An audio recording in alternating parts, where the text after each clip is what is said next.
noches, señoras, caballeros. Bienvenidos a las noticias de Intereconomía. Cada 15 minutos muere un dependiente en España sin haber recibido la prestación que se le prometió. El fracaso de la ley de dependencia es hoy noticia del día. ¿Por qué? Pues porque supone una gigantesca estafa de nuestros políticos a los españoles más necesitados.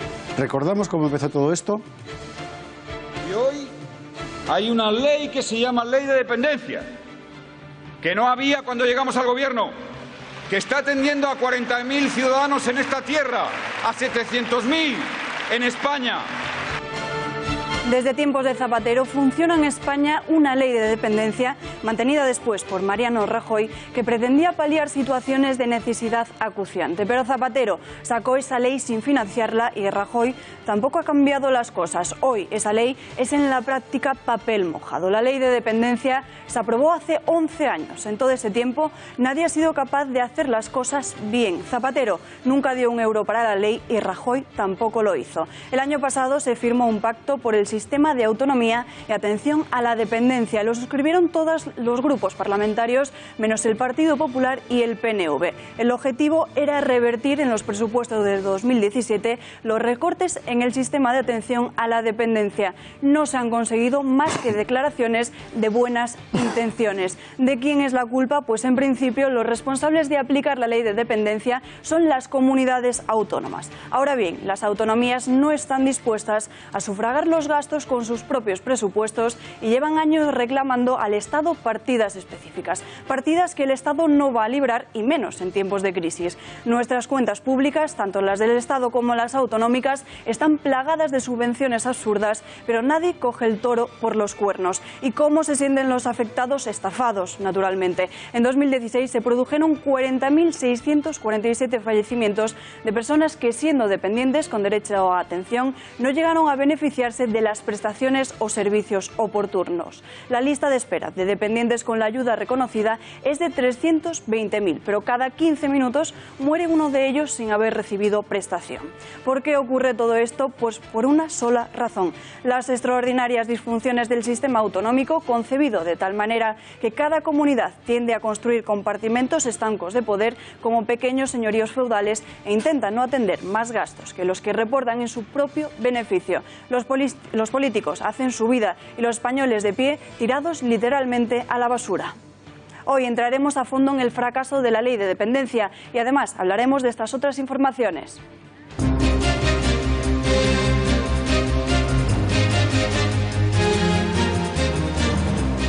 España sigue conmocionada por el asesinato de Víctor Laínez a manos de un ultraizquierdista. Contaremos las últimas novedades sobre la cuestión. Y de paso indagaremos en la violencia de la ultraizquierda, porque son muchas las voces que están intentando relativizar e incluso justificar este crimen. La violencia ultraizquierdista es ya un problema nacional. La campaña catalana llega a su recta final con encuestas que convierten a Ciudadanos en el partido más votado. La hegemonía separatista parece a punto de quebrarse en Cataluña. En tribunales, el juicio por los seres fraudulentos de la Junta de Andalucía ponen bajo la lupa 30 años de socialismo andaluz. Los expresidentes Chaves y Griñán echan la culpa al interventor. Nos acercaremos a los crímenes de esta madrugada en Teruel, que han dejado 3 muertos, entre ellos 2 guardias civiles. El asesino es un delincuente de origen serbio. En página internacional examinaremos las medidas aprobadas por la Comisión Europea en materia de inmigración, eso sí, bajo la presión del Grupo de Visegrado. En el ojo del huracán está Libia, convertida en puerta del infierno tras la guerra civil que sacudió a ese país. Pero ¿por qué hubo una guerra en Libia? Hoy contaremos lo que nadie más le ha contado. México aprueba una ley que otorga al ejército poderes excepcionales. Al fondo, la lucha contra el narcotráfico, azote del país. Sin embargo, la medida inquieta a numerosos mexicanos y a la comunidad internacional. Escándalo internacional por las revelaciones sobre el tren de vida de la cúpula del chavismo. Además del dinero evadido a Andorra, la familia de Maduro gasta fortunas en una vida de lujo, mientras un tribunal norteamericano condena a 2 parientes del clan.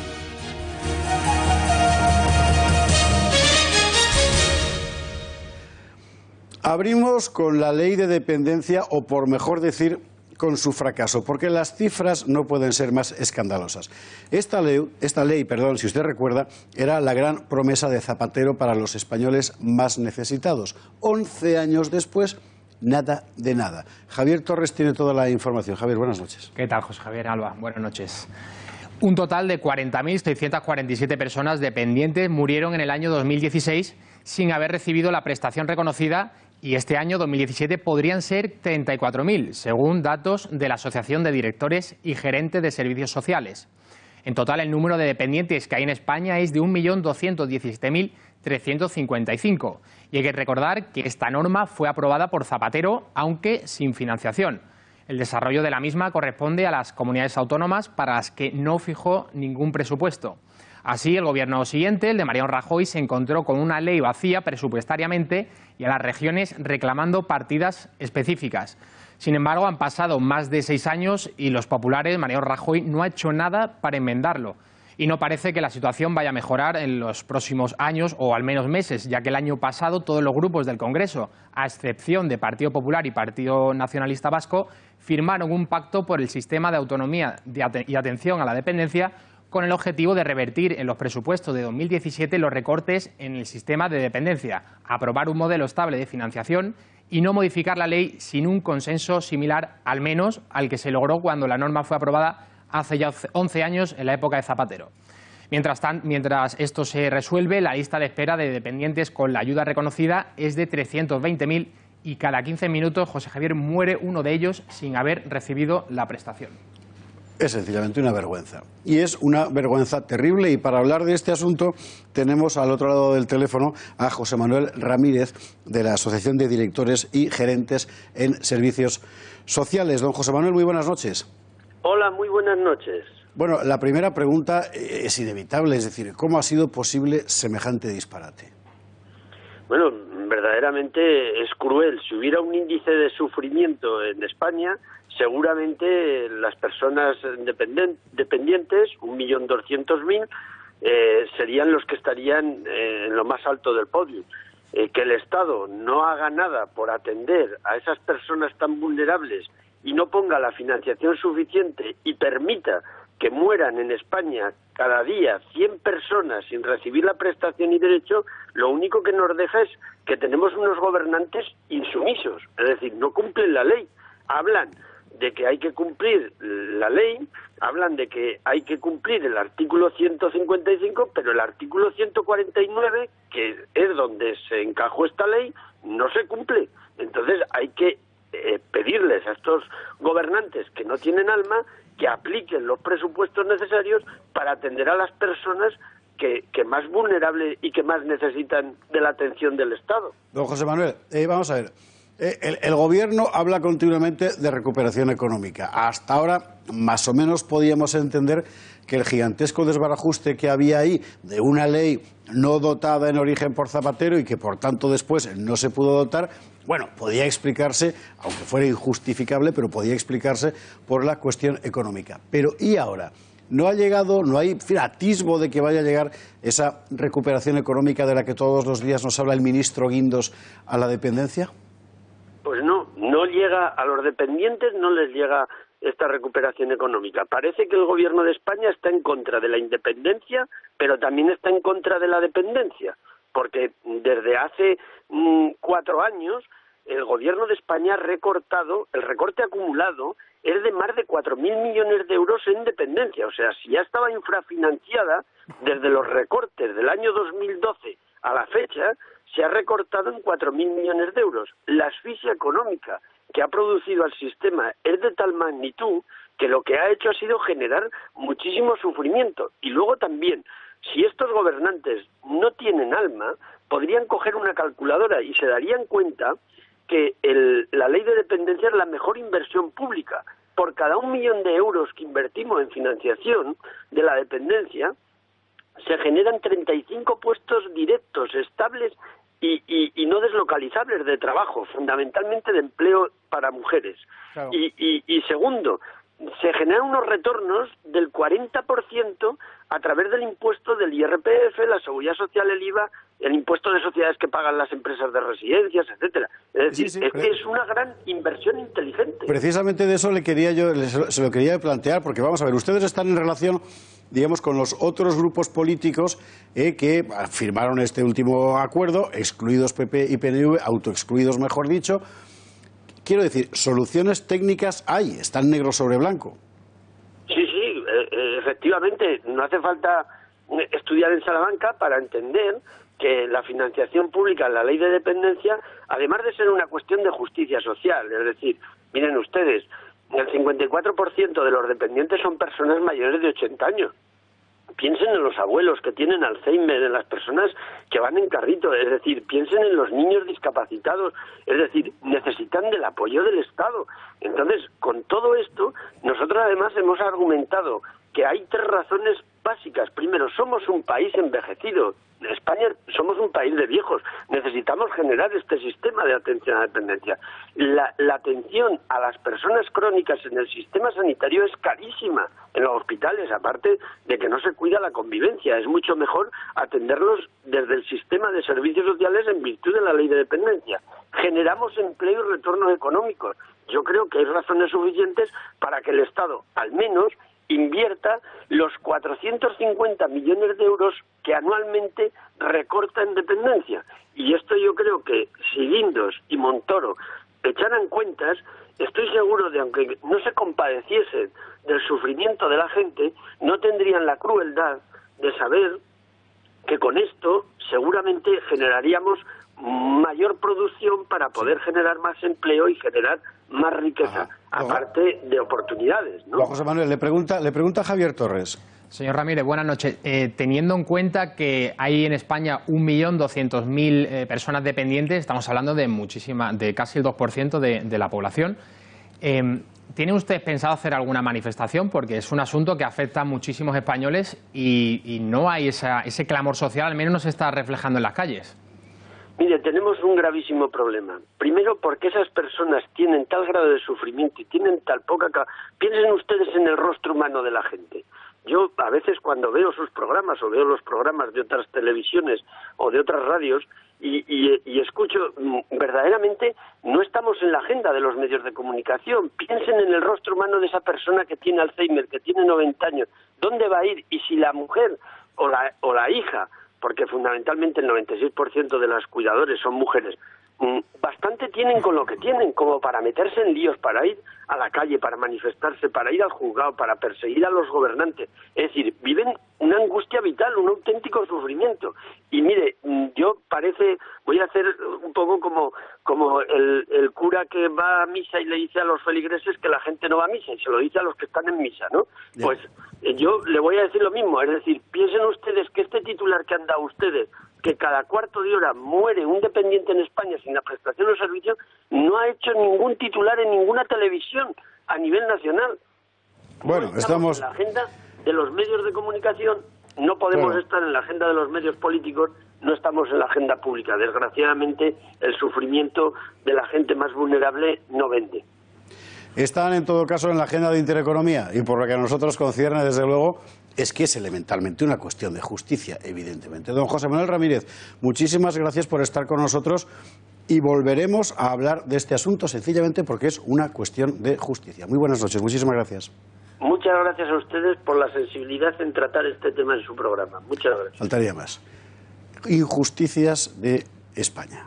Vamos a la página internacional.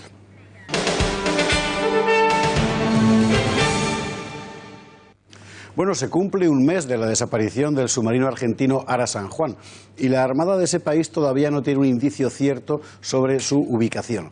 Descartada la posibilidad de que sus 44 tripulantes sigan con vida, todos los esfuerzos se centran ahora en hallar el barco.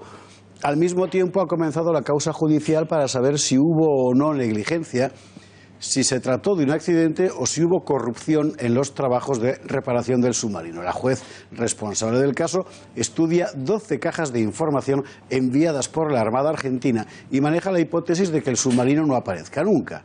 Por su parte, los familiares de los 44 tripulantes convocaron hoy a una manifestación masiva en todas las plazas del país, pacíficamente y sin banderas políticas, dicen. Buscan así presionar para que continúen con las tareas de búsqueda. No nos vamos de Hispanoamérica porque tenemos novedades importantes en México, tan importantes que la mismísima ONU ha expresado su malestar con el país. Laura Fernández Cañas tiene toda la información. Muy buenas noches, Parso. Muy buenas noches, Alba. Pues sí, efectivamente, la ONU se ha preocupado e incluso está tomando cartas en el asunto. Como sabemos, el gobierno mexicano ya no sabe qué hacer contra el narcotráfico, ya no sabe cómo solucionar la violencia que se vive en las calles de México. Y bueno, ahora la solución a la que han llegado es militarizar la policía. ¿Cómo es esto? Pues en el lugar, darle todo el poder a los militares y que en el lugar de la policía sean ellos los que se encarguen de asegurar a los ciudadanos y las calles. Pero bueno, se lo explicamos mejor en este vídeo, escuchen. En el Pleno del Senado de México se ha debatido la iniciativa de Ley de Seguridad Interior, que fija las bases para la participación de las Fuerzas Armadas en labores de seguridad pública. El proyecto prevé que la aplicación de la ley corresponde al Ejecutivo Federal a través de la Secretaría de Gobernación, con la participación de dependencias y entidades de la Administración Pública Federal, fuerzas federales y, en su caso, Fuerzas Armadas en coordinación con los diversos órdenes del gobierno.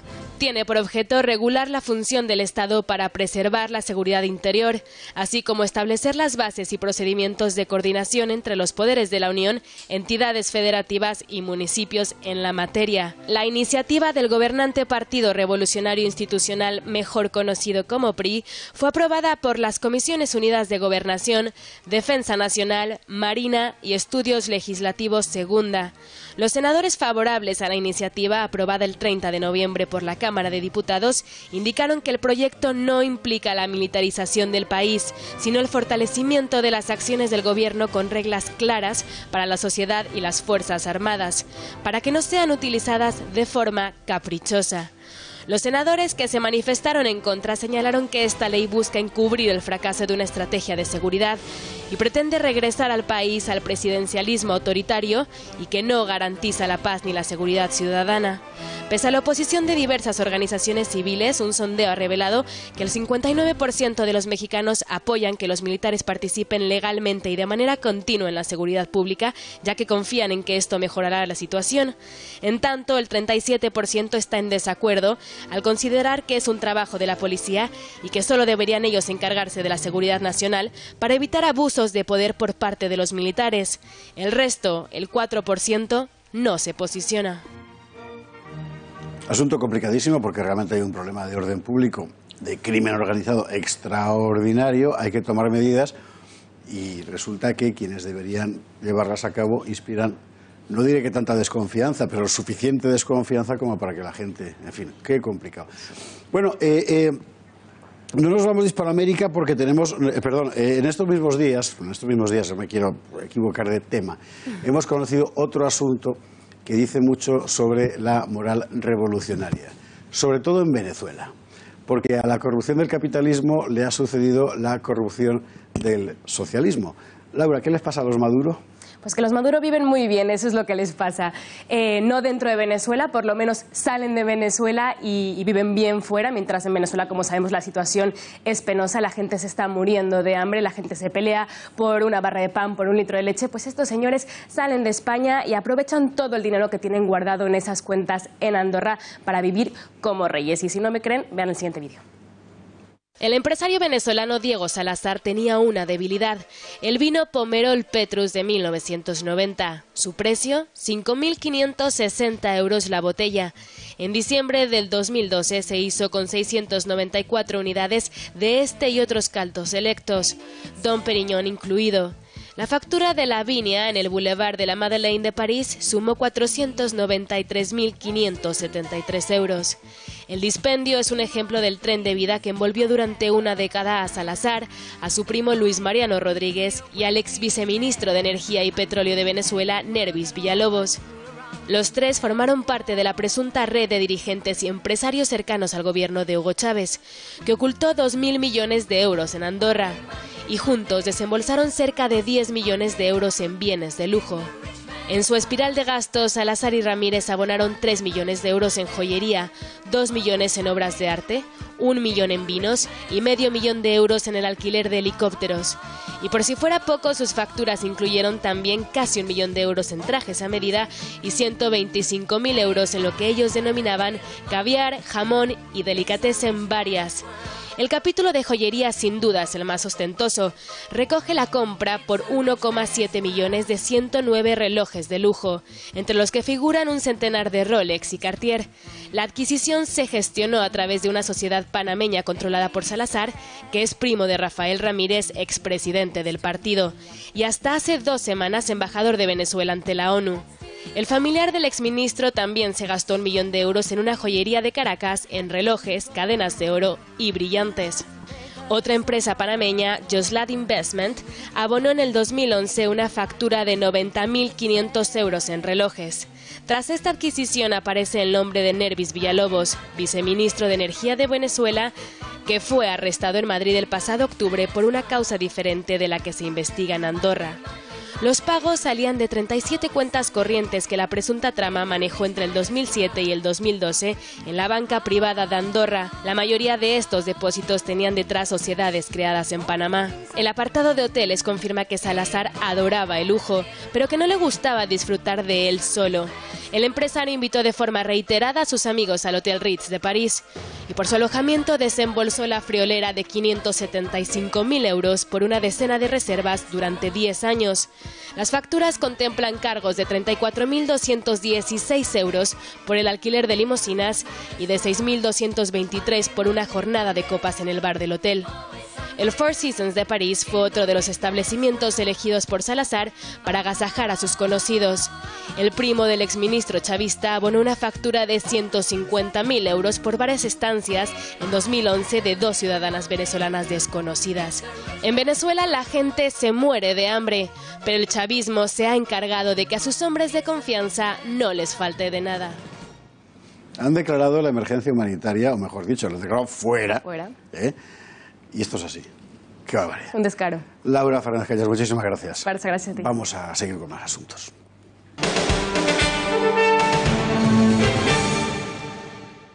Bueno, vamos ahora a uno de esos temas en los que casi todo el mundo prefiere cerrar los ojos, que es la crisis migratoria que está viviendo Europa, la incapacidad de la Unión Europea para encontrar soluciones sensatas al problema que ella misma ha creado y lo que está pasando en Libia, que se ha convertido en la puerta del infierno. Alba Vila. Pues Esparza, la llegada de extranjeros a España vuelve a cifras del año 2008. El pasado año llegaron a nuestro país 420.000 inmigrantes, una cifra un 22% superior a la de 2015 y un máximo histórico solamente rebasado entre 2007 y 2008. El Instituto Nacional de Estadística situó el número de entradas de inmigrantes en 237.115 personas en el primer semestre de este año 2017. Pero veamos los flujos migratorios irregulares de la Unión Europea. Como vemos, a España llegaron 25.843 inmigrantes de forma irregular. Italia, por su parte, recibió 118.000 y Grecia un poco más de 28.000. Los hombres constituyen el 68,6%, las mujeres el 12,8% y el grupo de infantil un 12,6%. ¿Y cuáles son los principales países de origen? Pues aquí lo vamos a ver. En primer lugar, Nigeria, Siria, Guinea, Costa de Marfil y, por último, Marruecos. A propósito de los flujos migratorios que llegan de Libia, el grupo de países de Visegrado, recordamos, Hungría, Eslovaquia, Chequia y Polonia, se ha comprometido a conceder exactamente 35 millones de euros para apoyar a la Unión Europea en este sentido. 35 millones de euros que aportarán los 4 en cantidades iguales. ¿Y qué se pretende con este anuncio? Pues mostrar su compromiso con la unidad de los 28 y con la política migratoria común. Y es que ya no vivimos en la fase más terrorífica de la crisis migratoria, pero los problemas continúan. De ello se ha hablado en la cumbre europea de esta semana, donde Berlín reclama ponerse de acuerdo sobre inmigración. El presidente del Consejo, Donald Tusk, reclamó una cumbre donde se tratase este tema y también la crisis del euro. ¿Quién desencadenó la crisis de Libia? En 2011, un grupo de países de la OTAN liderado por Francia alentó la sublevación de distintos sectores de la oposición contra Muammar el-Gaddafi. El levantamiento se envolvió en la ola de las primaveras árabes, pero el resultado fue una brutal guerra civil a varias bandas, incluidos grupos islamistas radicales. Occidente vendió al mundo la idea de que se trataba de derrocar una dictadura para implantar una democracia. La ONU apoyó la iniciativa, pero en realidad las razones fueron otras. Por un lado, una vez derrocado Gaddafi, Francia obtuvo el compromiso de explotar el 35% de petróleo libio. Por otro, y esto fue aún más importante, Francia y Estados Unidos necesitaban aniquilar a Gaddafi por razones financieras. Gaddafi, en efecto, estaba planeando construir su propio polo financiero a partir de las reservas libias de oro y plata, valoradas en 7.000 millones de dólares. Gaddafi pretendía crear una moneda panafricana con la que actuar en el continente. Eso perjudicaba directamente a Francia, que debe buena parte de su poder financiero al franco CFA, el franco africano, de uso obligatorio en todos los países francófonos de África, y que proporciona a París todos los años miles de millones de euros en tasas. El proyecto de Gaddafi perjudicaba también a los Estados Unidos, porque el líder libio pretendía vender su petróleo en esa nueva moneda, con serio daño para el dólar norteamericano. Por eso había que acabar con el incómodo personaje. Gaddafi murió, asesinado de la manera más brutal. El gobierno español participó en aquella guerra respaldando a Francia. Nos gastamos 25 millones de euros en la misión, con una flotilla aeronaval de bloqueo. El presidente del gobierno era José Luis Rodríguez Zapatero, la ministra de Defensa, la fallecida Carmen Chacón. El jefe del Estado Mayor de la Defensa era el general José Julio Rodríguez, hoy candidato meritorio en Podemos. Hoy Libia es un caos de muerte, crimen organizado y tráfico humano. Y además, una de las principales puertas para la inmigración ilegal hacia Europa. ¿Misión cumplida? Misión cumplida. Por eso hubo una guerra en Libia, por esos intereses. Por eso Libia quedó absolutamente destruida y por eso se rompió una compuerta que ha seguido, en fin, trayendo miles y miles de gente que busca evidentemente un futuro mejor y que normalmente solo encuentra el calvario por el que atraviesan. También, por cierto, los que consiguen llegar a puerto. En fin, nadie le había contado esto, ¿verdad? Nosotros le vamos a contar estas cosas y muchísimas más. Titulares.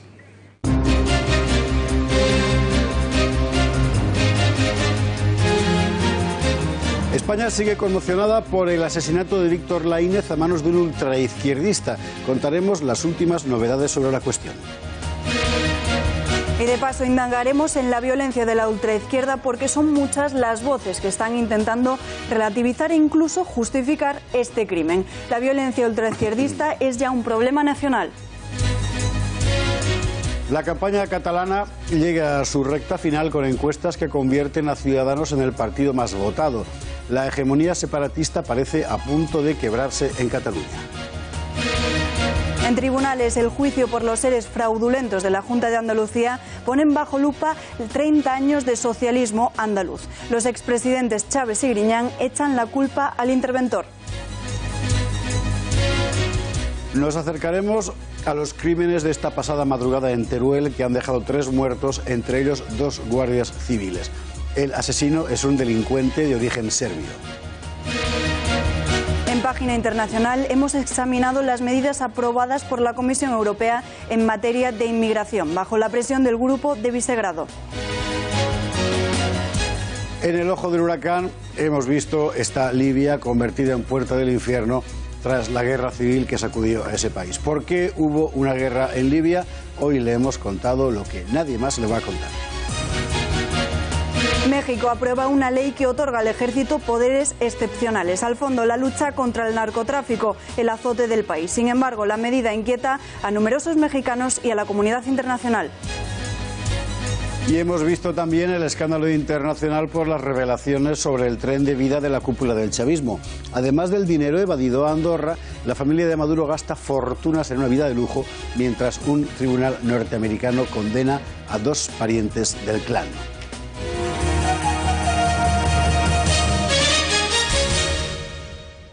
Bueno, vámonos al caso Lanza. Antes le cuento 2 cosas importantes que han pasado en las últimas horas y que nadie más le va a contar. ¿Se acuerda usted del asunto del espionaje de ese grupo especial de los mozos de escuadra a Albiol, Emilio, etcétera. Bueno, pues resulta que uno de los espiados es Fuster Fabra, el abogado, que resulta que es el abogado titular, por así decir, de los propios mozos de escuadra. Así que, lógicamente, se ha querellado no solo contra los mozos, contra el gobierno catalán y contra todas aquellas personas, dice el texto de la querella, que puedan haber tenido relación con este asunto, no solo por el hecho del espionaje, sino como a cualquier otra persona, sino porque además se trata del espionaje a quien es el abogado que defiende a los mozos de escuadra individualmente cuando tienen un problema corporativo. Así que la cosa se está poniendo calentita. Pero bueno, del asunto catalán ampliaremos información un poquito más adelante. Ahora nos vamos al caso Lanza, que resulta más escandaloso e indignante a medida que vamos averiguando más cosas sobre este sujeto y su entorno. Alba Vila, la última hora. Efectivamente, Esparza, y es que siguen una serie de pasos. El primero, ocultar el ataque. La mortal agresión tardó 3 días en conocerse, debido a que los familiares de la víctima lo denunciaron en las redes sociales. Primero, fuimos algunos medios los que investigamos y publicamos la información, pero hubo que esperar hasta el martes para que los grandes grupos de comunicación se hicieran eco de la noticia. Esta forma de actuar choca con otros casos, como por ejemplo el de Carlos Palomino, un joven perteneciente a grupos de ultraizquierda que fue asesinado el 11 de noviembre de 2007 por la mañana. Su asesinato abrió todos los telediarios de aquella tarde. Paso número 2, dar datos confusos. Esta técnica es con la que más se manipula la opinión pública. Se filtra información interesada para blanquear el crimen. En este caso, por ejemplo, se ha hecho con la nacionalidad del detenido. Se dijo que era chileno, que era italiano, y todo ello para desviar la atención del debate y que nadie recuerde por lo que se le está juzgando. Lo cierto es que el supuesto asesino tiene doble nacionalidad, chilena y española. Siguiente paso, el tercer paso, ocultar la identidad del agresor. Todos los medios publicaron que se había detenido a un individuo llamado R.L, o sea, solo dieron sus iniciales y en ningún caso se dio su identidad. Es más, se ocultó que el mismo lunes había sido detenida una segunda persona para ser interrogada por su relación con el agresor. Número 4, blanquear al culpable. Desde los medios más afines a la izquierda española empezaron a publicarse informaciones que la anterior condena de Rodrigo Lanza por dejar parapléjico al guardia de Barcelona había sido fruto de un montaje policial y judicial. Es más, todos estos medios se hicieron eco rápidamente de documentales, programas y conferencias en las que se le había dado voz a Lanza para que defendiera su versión frente a la decisión judicial. Un intento claro de señalar que era una víctima y no un culpable. El paso número 5, criminalizar a la víctima y a quienes cuentan la verdad. Se trata de buscar antecedentes en la vida de la víctima para que el asesinato quede totalmente justificado. Los medios encontraron que durante muchos años la Inés había militado en la Falange española y encontraron su presa. Ninguno de los medios ha explicado que la Falange es un partido totalmente legal. Y por último, señalar que los malos son los fascistas. Son los mismos medios de comunicación y políticos que jamás se hacen eco de los informes realizados por la policía que señalan que la violencia protagonizada por la extrema izquierda duplica a la de la extrema derecha, que existen más del triple de grupos anarquistas y comunistas violentos que el del otro espectro ideológico y que por cada muerte a manos de un ultra se producen en España 3 a manos de un antisistema. Con esta forma de actuar no consiguen sino animar a unos violentos que cada vez cuentan con más impunidad que les da la protección de muchos medios de comunicación y de otros políticos. Muchísimas gracias, Alba. El asunto es gravísimo porque, vamos a ver, desde hace muchísimo tiempo, desde los años 80, funcionaba en el entonces CSID o ICNI, un departamento específicamente dedicado a esto, que creo que lo llamaban Involución, que ha tenido marcados muy de cerca a todos los grupos de ultraderecha en España, pero bueno, hasta ahogarlos. Y al mismo tiempo una tarea coordinada, conjunta, de los medios de izquierda, y no solo de ellos, porque por simpatía se contagiaba a los otros, de descalificación global de cualquier cosa que pudiera sonar a derecha mínimamente dura. Mientras, por el contrario, esas mismas instancias oficiales dejaban crecer el huevo de la serpiente de verdad, que han sido todos estos grupos. Y estamos viéndolo por sus hechos. Vamos a la cuestión de fondo. ¿Existe una voluntad oculta, de forma deliberada, de tapar o de maquillar las agresiones de la extrema izquierda? Se lo vamos a preguntar a Juan Fluger. Juan, buenas noches. Buenas noches. Pues sí, existe una doble consideración en función de quién sea el que comete el acto violento, incluso quien cometa el asesinato. Cuando se trata de un miembro de la extrema derecha, automáticamente esa noticia abre todos los telediarios el mismo día en el que ocurre y se le da la mayor difusión. Sin embargo, como ha ocurrido en el caso de Zaragoza, con el asesinato de Víctor Laínez, la ocultación y la distorsión de la realidad, al ser el agresor un miembro de la extrema izquierda, se hace constante gracias al trabajo eficaz de numerosos medios de comunicación, de algunos periodistas, de muchos políticos y de una innumerable corte de usuarios de redes sociales. Es curioso que esto ocurra así cuando los 3 últimos informes sobre delincuencia elaborados por la Policía Nacional marcan claramente que la tendencia es el aumento de los actos delictivos violentos, incluso de los asesinatos cometidos por los miembros de grupos organizados de la extrema izquierda, que a los que cometen desde el otro lado. Para tener unas referencias, nos valdría saber que por cada 3 actos violentos, agresiones de un grupo de la extrema izquierda, se produce tan solo una agresión, un acto violento de la extrema derecha, que de cada 10 asesinatos cometidos por miembros de grupos organizados radicales, 8 corresponden a la extrema izquierda y 2 a la extrema derecha, y que además la Policía Nacional tiene contabilizados 120 grupos radicales violentos organizados en todo el territorio español pertenecientes a grupos de extrema izquierda, por tan solo 40 de la extrema derecha. Muchas gracias Juan Fruger. En fin, bueno, una de las pocas cosas, esto hay que decirlo, menos mal, alentadoras de este tristísimo episodio es que por lo menos ha servido para poner encima de la mesa algo que mucha gente no quería ver, a saber, la tolerancia con la violencia de ultraizquierda. Una violencia que no es en absoluto nueva. Vamos a verlo. No es la primera vez que la izquierda defiende actos violentos que se postulan ante hechos de odio públicamente. Andrés Bódalo, el líder del Sindicato Andaluz de Trabajadores y exconcejal de Jaén en Común, fue condenado a 3 años y medio por golpear de esta forma, con puñetazos y patadas, al socialista Juan Ibarra, entonces teniente alcalde de Jodar, en 2012. Compañeros y amiguetes, políticos públicos no dudaron en defenderle. Andrés me ha dicho que no hable solamente de él, que hable de la situación de las presas y de los presos. Andrés Bódalo, trabajador de la tierra desde los 9 años, luchador incansable por los derechos de sus vecinos. Y esta es la salida de prisión de Alfon. ¿Le recuerdan? Gracias a todo el apoyo que he sentido desde fuera y que he tenido constantemente. Alfonso Fernández, conocido como Alfon, fue condenado a 4 años de cárcel por portar una mochila con explosivos durante la huelga general de noviembre de 2012. Y una vez más, en Podemos salieron en su defensa. Pablo Iglesias, líder de la formación morada, decía en Twitter: mientras que los que quebraron los bancos disfrutan de impunidad, Alfon irá a prisión. Me parece una injusticia. Íñigo Errejón también salió en defensa del joven condenado. No sabemos los motivos, pero los de la formación morada se empeñan una y otra vez en defender en multitud de ocasiones a quienes no tienen justificación posible. Vamos con más casos. Recordemos también el episodio del barrio Gamonal, en Burgos, donde centenares de radicales de extrema izquierda protestaban contra la aplicación del Plan Municipal de Urbanismo para construir espacios verdes y soterrar las plazas de aparcamiento. Los radicales, que consideraban excesivo el gasto de 8,5 millones de euros, generaron destrozos por valor de más de 2 millones, además del coste que supuso el desplazamiento de 200 efectivos de policía. Y no olvidemos la persecución constante a la Iglesia Católica. Varias iglesias han sufrido actos vandálicos por parte de la extrema izquierda. El último episodio de destrozos, el pasado mayo en Barcelona. Puertas y ventanas rotas, pintadas en la fachada y daños al altar y a otros símbolos religiosos. Pero esto no acaba aquí. Para estas elecciones autonómicas catalanas, el partido anticapitalista de la CUP lleva en sus listas ni más ni menos que a Carlos Sastre, fundador del grupo terrorista Terra Llure y asesino que descuartizó al empresario José María Bulto con una bomba atada a su pecho.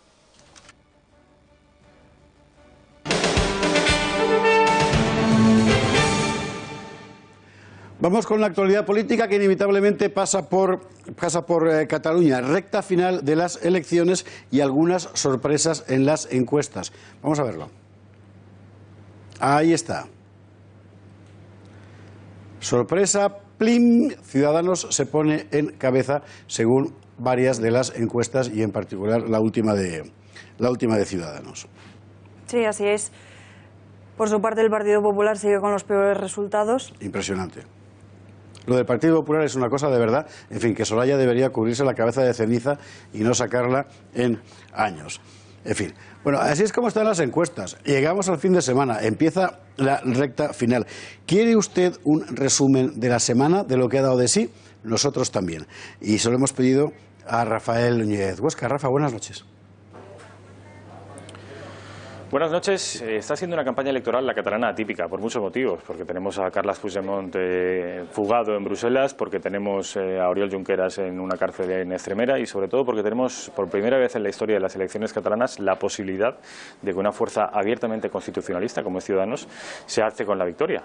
Una victoria que no garantizaría en absoluto que el bloque constitucionalista se alzara con la presidencia de la Generalitat. Parece que los dos bloques están en un empate técnico que solo podría romper la decisión última del partido que está en medio de los dos bloques, que es Catalunya en Comú, que está liderado por Xavier Domènech, y que a juzgar por las declaraciones que viene haciendo durante la última semana está más lejos del bloque liderado por Inés Arrimadas que del bloque presuntamente liderado por Carles Puigdemont. De manera que, como dicen todos los expertos en Demoscopia, la situación es muy volátil, la participación va a ser elevadísima, quizá por encima del 82 o 83%, y esto puede significar que el próximo jueves, que es el día de las elecciones, el día 21 de diciembre, la situación que arrojen las urnas sea incluso diferente a la que vienen marcando los sondeos. Muchas gracias, Rafael.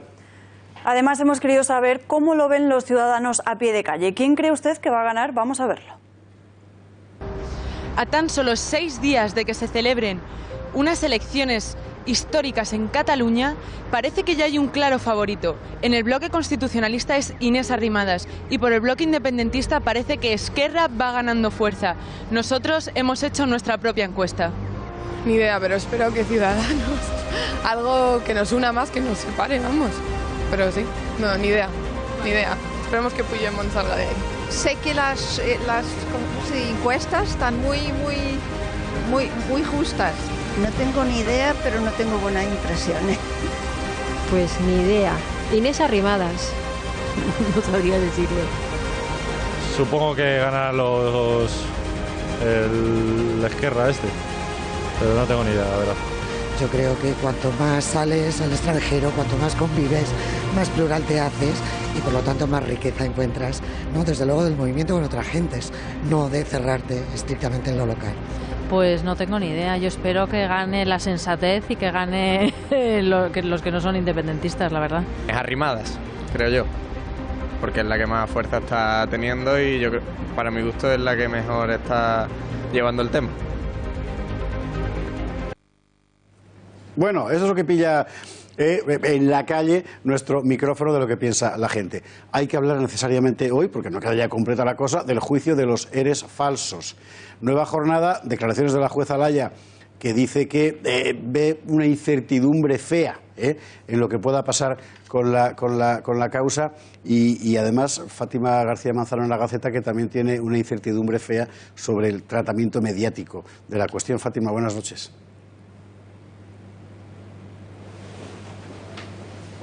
Buenas noches. Pues sí, una de las noticias de esta semana era el inicio del juicio de los ERE, una trama de corrupción que ha sentado en el banquillo no solo a los dos expresidentes de la Junta de Andalucía, Manuel Chávez y José Antonio Griñán, sino también a otros 20 exaltos cargos.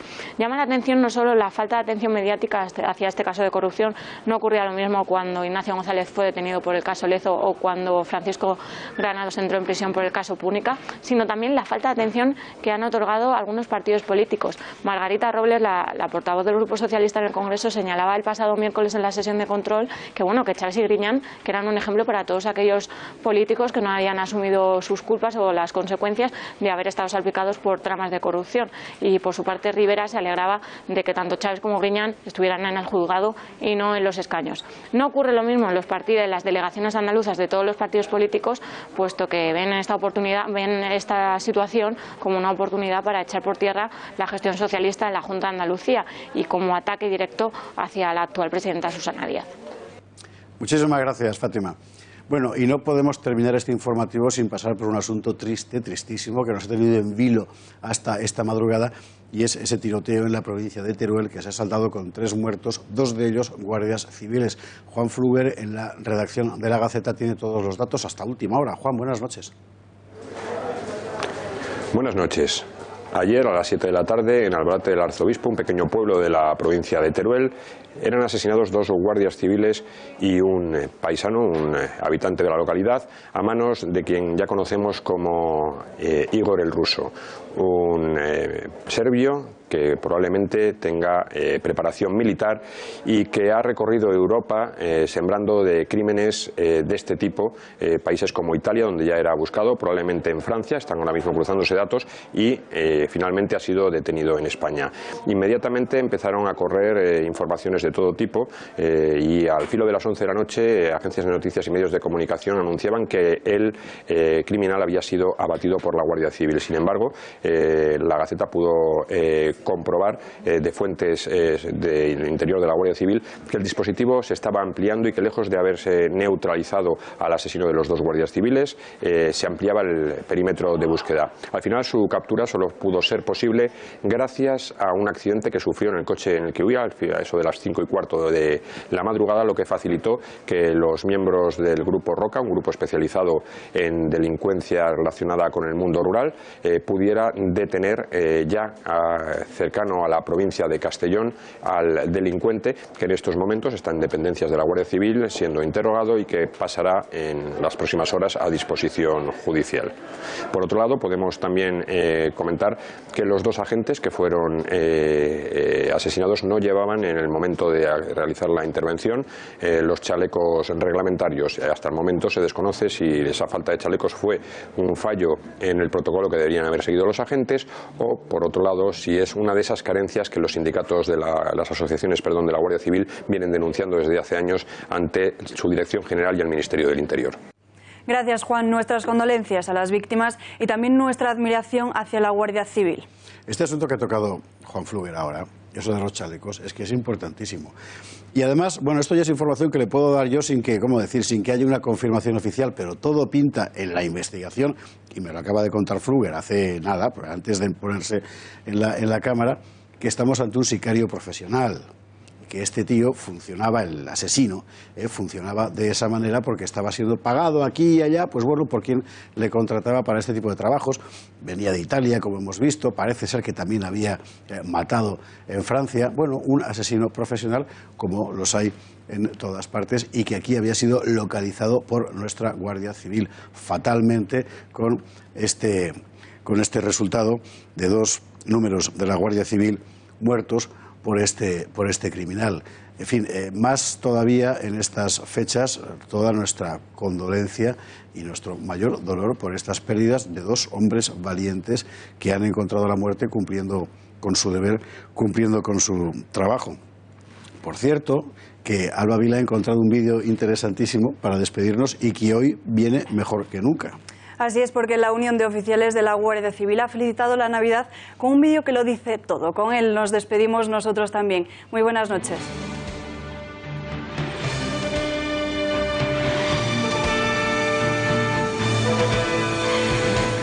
Qué bonito está quedando el Belén, con animalitos, los Reyes Magos, todo. Y el puente. Para que los Reyes Magos no se mojen los pies. Papá, esto no es un río, esto es papel de plata. Un poquito de imaginación.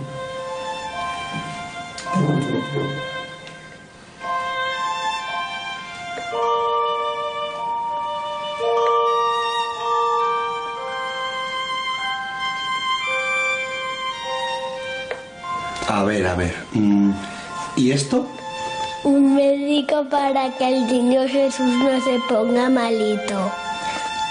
¿Y esto? Un balón para que puedan jugar los niños. ¿Y cómo me explicas esto? Un dinosaurio. ¿En el Belén? Papá, un poquito de imaginación. Oye, ¿habéis visto el ángel? Tiene que estar aquí. Lo veo. Mamá, que es un ángel. Verás, un ángel es aquel que siempre vigila que no nos pase nada. El que cuida de los demás. ¡Ah!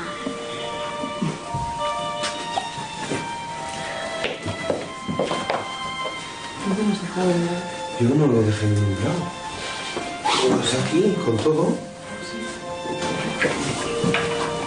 Mamá, ya encontré el ángel.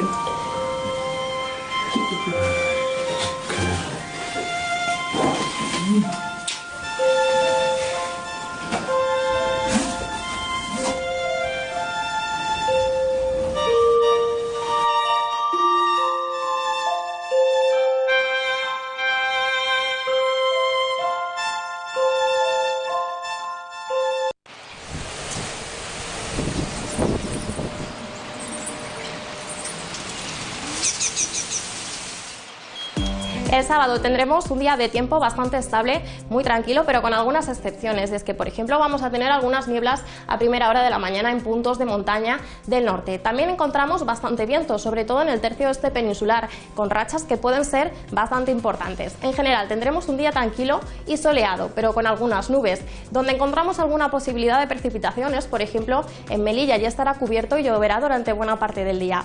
También encontramos algunos chubascos en las Islas Canarias con viento de norte. Lluvia más persistente en las regiones del Cantábrico y también encontramos precipitación en forma de nieve.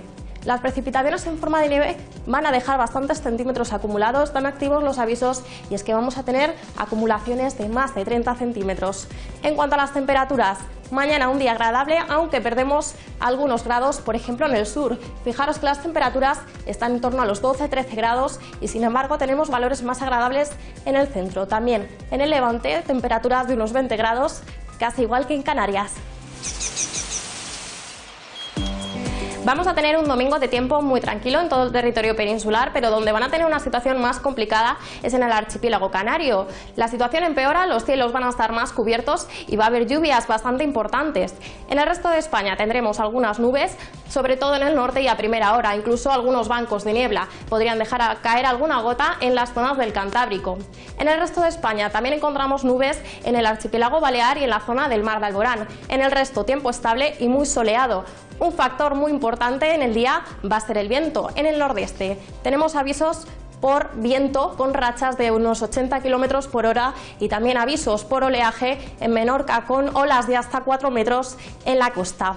Las temperaturas: no tendremos demasiados cambios, tendremos unos valores de unos 10-11 grados en puntos del interior, valores más agradables en el Mediterráneo y unos valores que, aunque bajan, siguen en torno a los 20 grados en las Canarias.